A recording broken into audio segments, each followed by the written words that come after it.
தமிழ்நாடு வக்ஃப் board chairman Nawaz கனி மீது நீதிமன்ற அவமதிப்பு வழக்கிற்காக நீதிமன்றம் ஒரு நோட்டீஸ் அனுப்பியிருக்கிறது. என்ன வழக்கு அப்படின்னு பார்த்தோம்னா, அப்பாஸ் அலி என்பவர் முக்தாவலி நியமனம், அதாவது பரம்பரை முக்தாவலி நியமனம் தொடர்பாக ஒரு வழக்கு தொடர்ந்திருந்தார். அதற்கு ஒரு ஹைகோர்ட் ஒரு தீர்ப்பையும் கொடுத்திருந்தது. அந்த தீர்ப்பிற்கு அதை அமல்படுத்துவதற்கான ஒரு டைம் பீரியடும் கொடுத்திருந்தாங்க. ஒரு 12 வாரத்திற்குள்ள இந்த தீர்ப்பை அமல்படுத்தணும்னு. ஆனால் அந்த தீர்ப்பை அலட்சியப்படுத்தி அதை இதுவரை அமல்படுத்தாததற்காக இன்னைக்கு நீதிமன்ற அவமதிப்பு வழக்கு அவர் மேல தொடரப்பட்டிருக்கிறது. என்ன இந்த வழக்கு அவமதிப்பு? அதாவது நாட்டையே மதிக்காதவங்க நாட்டு சட்டத்தை இவர் இங்க மதிக்க போறாரு. ஆனா மதிக்க போறது இப்ப என்ன ஒரு வேடிக்கைன்னா, இவர் தொகுதிக்கு உட்பட்டு தான் திருச்சுழி அசம்பிளி வருது. அங்க நரிக்குடியில நீங்க பாத்தீங்க அப்படின்னு சொன்னான்னா, ஒரு மசூதிக்குள்ள போய் இந்த ஓதி விடுறேன் அப்படின்னு சொல்லி அதுல ஒரு பெண்ணுக்கு மேல ஒரு பிரச்சனை வந்தது. அதுக்கு ஒரு பயலும் போல. தங்கந்தனரசு லோக்கல் மந்திரி, அவர் தான் எம்எல்ஏயும் கூட, அவரும் போகல. அந்த எம்பி இருக்கிற இந்த நவாஸ் கனியும் போகல. ஆனா அவன் இங்க இருந்து திருப்பரங்குன்றத்துல மேல போய் கறி சாப்பிட போன அப்படி என்ன கோயிலை அவமானப்படுத்தணுங்கக்கூடிய நோக்கத்துல. அப்ப கூட என்ன அப்படின்னா, இவன் மேல எந்த கேஸும் போலீஸ்காரங்க போடல. அதனால சட்டத்தை மீறுறதுங்க கூடியது நவாஸ் கனிக்கு பழக்கம். அதனால இதை இங்கேயும் தொடர்ந்தார். இப்ப இதுல என்ன மேட்டர் அப்படின்னா, இந்த முத்தாவல்லி நியமனம், இந்த பரம்பரை முத்தாவல்லின்னா அவங்க முத்தாவல்லி ஃபார் லைஃப் டைம் வரை அவங்க முத்தாவல்லியா இருக்கலாம். ஆனா இந்த வக்ஃபுல் என்ன பண்றது அப்படின்னா, அந்த மாதிரி இருக்கக்கூடியவங்களுக்கு டெம்பரரியா 3 வருஷம் 5 வருஷம்னு கொடுத்து அதை எக்ஸ்டெண்ட் பண்றதுக்கு காசு வாங்குறது. இந்த மாதிரி ஊழல்கள் முத்தாவல்லி நியமனத்துல நடக்கிறதுங்க கூடியது பல செய்திகள் நம்ம தொடர்ந்து பார்த்துக்கிட்டு வர்றோம். இங்க என்ன பிரச்சனை வந்திருக்கு அப்படின்னா, இவரு பரம்பரை முத்தாவல்லி போல அப்பாஸ் அலிங்கிறவர் பெரியகுளம் பக்கம் தேனி மாவட்டம். அப்ப இவர் என்ன பண்றாரு அப்படின்னு சொன்னா, எனக்கு முத்தாவல்லி நம்ம உத்தரவு கேட்கிறாரு, கொடுக்கல. கோர்ட்டுக்கு போறாரு. 12 வாரத்துக்குள்ள அதை ஃபைசல் பண்ணணும் அப்படின்னு இந்த வக்ஃப் போர்டுக்கு அதை இது பண்றாங்க. 12 வாரத்துக்குள்ள இதுக்கு இவங்க அந்த கோரத்தை வச்சு அதை டிசைடு பண்ணல. அப்ப டிசைடு பண்ணலைன்னா என்ன, அவருக்கு உத்தரவே வராது. நல்லா புரிஞ்சுக்கணும். இப்ப அவர் கவனிச்சுட்டாருன்னா அவருக்கு கிடைச்சிடும். ஸோ இந்த முத்தாவல்லி நியமனங்க கூடியது ஒரு மணி ஸ்பின்னிங் பிஸ்னஸ். அதான் நான் தொடர்ந்து சொல்லுவேன். இந்த வக்ஃப் திருத்த சட்டம்ங்க கூடியது முஸ்லிம்களை பாதுகாப்பதற்கான சட்டம்னு. இவங்க என்ன பண்றான் பாருங்க. அதுக்கப்புறம் நீங்க பார்த்தீங்க அப்படின்னு சொன்னா, இந்த டெம்பரரியா சில முத்தாவல்லிகள் இருப்பாங்க. அதுதான் பரம்பரை முத்தாவல்லி இல்லாத இடங்கள். அப்படி இல்லாத இடங்கள்ல என்னன்னா, அவங்களுக்கு 3 வருஷம் இல்லைன்னா 5 வருஷம் ஆளுக்கு ஏற்ற மாதிரி அவங்க செய்து கொடுக்குற வசதிக்கு ஏற்ற மாதிரி இந்த மாதிரி நியமன உத்தரவு பிறப்பிப்பது. ஸோ இது என்னன்னா, இந்த வக்ஃபுங்க கூடியது ஒரு பெரிய மணி ஸ்பின்னிங் பிஸ்னஸ். லேண்டு தவிர வேற உள்ள விஷயங்கள் எல்லாம் தவிர நியமனத்திலையும் எப்படியெல்லாம் சம்பாதிக்க ஆப்ஷன் இருக்குன்னு பாருங்க. இப்போ 2026 எலெக்ஷன் வரப்போகுது.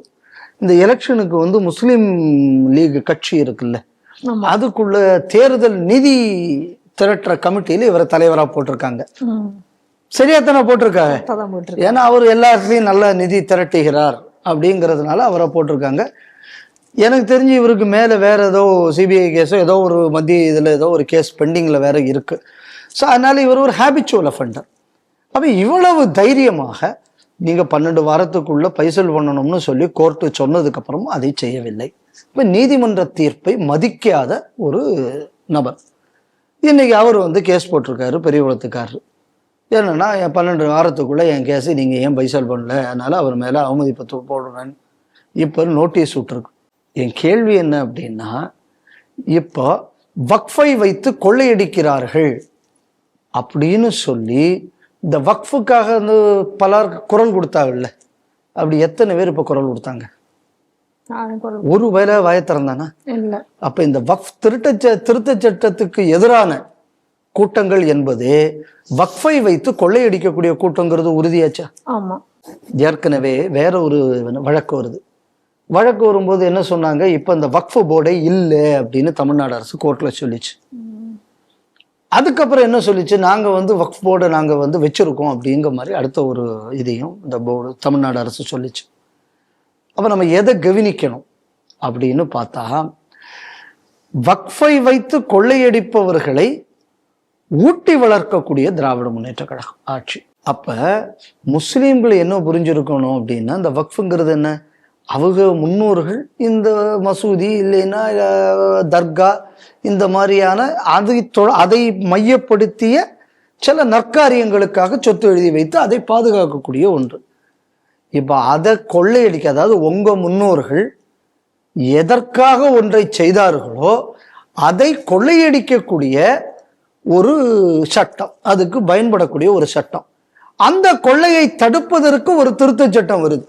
அப்போ இந்த வக்ஃப் திருத்த சட்டத்துக்கு எதிராக ஒருத்தன் போராடுறான் அப்படின்னா அவங்க முன்னோருக்கு அவன் ஒரு துரோகம் பண்றான்னு அர்த்தம். அதானே அதுக்கு அர்த்தம்.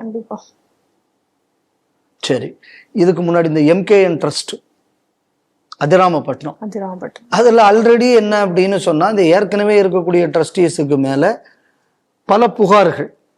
அதுல என்னன்னா கவர்மெண்ட்லயே புகார் இருக்கு, இவங்க மிஸ்அப்ரோப்ரியேஷன் புகார் இருந்தது. அப்ப அதையும் மீறி அவர்களை நியமிப்பதற்கான முயற்சி நடந்தது. அதை செய்தது இந்த நவாஸ் கனி அண்ட் கோ. அப்ப இது ஒரு முறை இருமுறை இல்லை, தொடர்ந்து இந்த மாதிரியான புகார்கள் வந்து கொண்டுதான் இருக்கு. அதே மாதிரி இங்க பார்த்தீங்கன்னா நம்ம திருவள்ளிக்கேணில நல்பந்து மசூதி, அது பக்கத்துல இன்னொரு மசூதியில் ஒரு பரம்பரை முத்தாவளி, அவங்க சார்ஜ் எடுத்ததுக்கு அப்புறம் அது உள்ள போய் அடிச்சது, ஒரு பெண் முத்தாவளி அடிச்சது. அப்ப இந்த மாதிரியான முஸ்லிம்களிடமிருந்து கொள்ளையடிக்கக்கூடிய ஒரு ஸ்தாபனமாக இன்று தமிழ்நாடு வக்ஃப் வாரியம் மாறி இருக்கிறது. எதை பாதுகாப்பதற்காக வக்ஃப் என்பது ஏற்படுத்தப்பட்டதோ அந்த வாரியமே இன்று அந்த சமுதாயத்திற்கு துரோகம் செய்கிறது. இதுக்கு தான் வக்ஃப் திருத்த சட்டம் கொண்டு வரப்பட்டது. ஆனால் அரசியலுக்காக இப்ப பாருங்க, இந்த திருட்டுத்தனம் பண்றது யாரு? தமிழ்நாடு அரசின் உதவியோடு இது நடக்குது.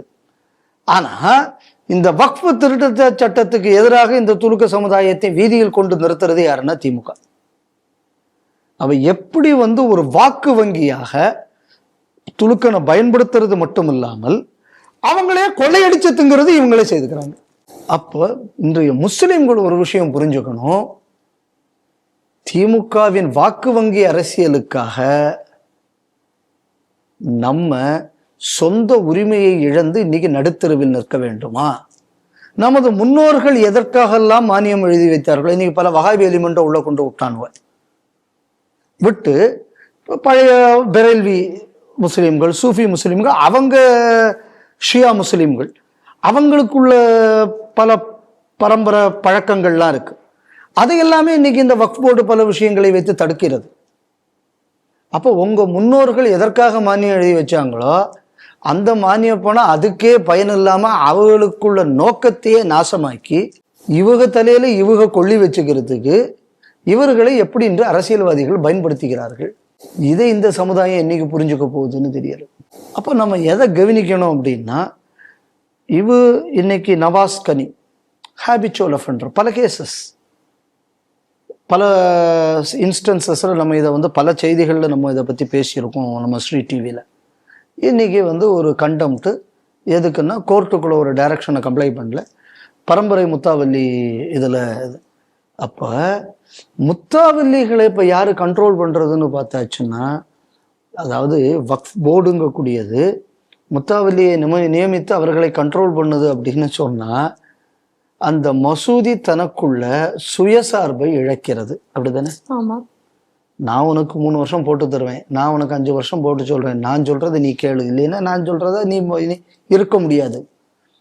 பரம்பரையா ஒருத்தர் முத்தாவல்லியா ஒன்று பண்ணிக்கிட்டு இருக்கா, அப்படி அவங்கள நான் சோழியை முடிச்சிருவேன். அப்ப வழிபாட்டு உரிமையை ஒரு அதிகாரம் இன்று நடுத்தருவுக்கு கொண்டு வந்திருக்கிறது. அப்ப எப்படிப்பட்ட ஒரு வக்ஃப் வாரியம் தேவையா அப்படிங்கிறது இன்னைக்கு முஸ்லிம்கள் புரிஞ்சுக்கணும். திருப்பி திருப்பி சொல்றேன், அரசியலுக்காக வாக்கு வங்கிகளாக நீங்கள் இருக்க போகிறீர்களா, இல்ல உங்க முன்னோர்கள் காட்டிய பாதையில நீங்க செல்ல போகிறீர்கள்? உங்க முன்னோர்கள் எழுதி வச்ச மானியம், எங்க ஹிந்துக்களும் பலரும் மானியம் எழுதி வச்சிருக்காரு. இந்த வக்ஃபுக்கு ஏதோ துலக்கம் மட்டும் எழுதி வைக்கல, பல இடங்கள்ல தர்காக்களுக்கு அந்த காலத்துல இருக்கிற ராணிகள், ராஜாக்கள், பெரிய பெரிய செல்வந்தர்கள்லாம் கூட மானியம்லாம் எழுதி வச்சிருக்காங்க. ஆனா இன்னைக்கு இது எல்லாத்தையும் அனுபவிக்கக்கூடியவர்கள், ஊழல் செய்பவர்கள் உங்களை வாக்கு வங்கிகளாகவும் பயன்படுத்துகிறார்கள் அப்படின்னு சொன்னா உண்மைக்கு நீங்க யாரை எதிர்த்து போராடணும்னு நீங்க தான் முடிவு பண்ணணும்.